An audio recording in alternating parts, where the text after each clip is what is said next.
এক লোকের গুনাহ, আমল নামার ৯৯টা খাতা শুধু গুনাহ গুনাহ গুনাহ গুনাহ গুনাহ, কিচ্ছু নাই, আর একটা নেকি নাই, তার একটা নেকি নাই।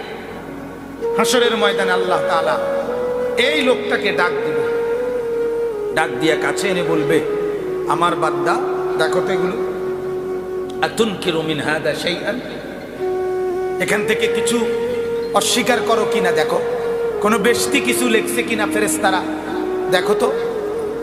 ওই লোক বলবে, রব্বুল আলামিন সব আমার, এগুলো সব আমার গুনাহ, অস্বীকার করার কিছু নাই, আমি কিছুই অস্বীকার করছি না মাওলা, ফেরেশতা বেশতি লেখে নাই।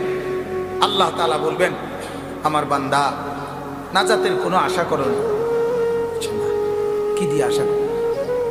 আল্লাহ তাআলা কুদরতি ভাবে চিরকুট কাগজের টুকরা, আল্লাহর কুদরতে এরকম একটা ছোট্ট কাগজের টুকরা আল্লাহ তাআলা ওই বান্দার হাতে দিয়া বলবে, আমার কাছে তোমার একটা ছোট্ট নেকি জমা আছে, এটা আমি আলগা রাখছিলাম, ভাবছিলাম আর কি বেশি আটকাইয়া গেলে দিন তোমারে, এখন তো দেখছি তুমি বেশি আটকাইয়া গেছো, ধরো এটা নেও, এটা নিয়া যেই পাল্লির মধ্যে ৯৯টা খাতা রাখছে গুনার, আর একটা পাল্লি তো খালি, এটা কিচ্ছু নাই তোমার, এটা নিয়ে রাখো। ৯৯টা এত বড় খাতা, আর এটা কাগজ কুদ্দুর ধরাই দিলা।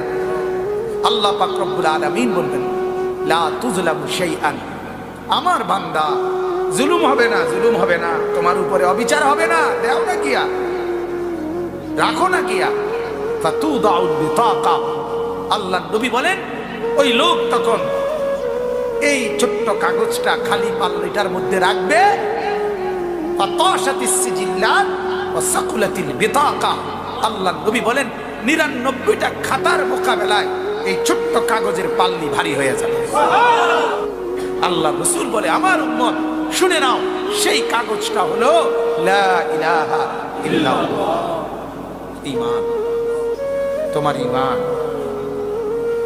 তোমার ঈমান, তোমার কালেমা, তোমার লা ইলাহা ইল্লাল্লাহ, এইটা তোমার ৯৯টা গুনার খাতাকে নিচে নামায়।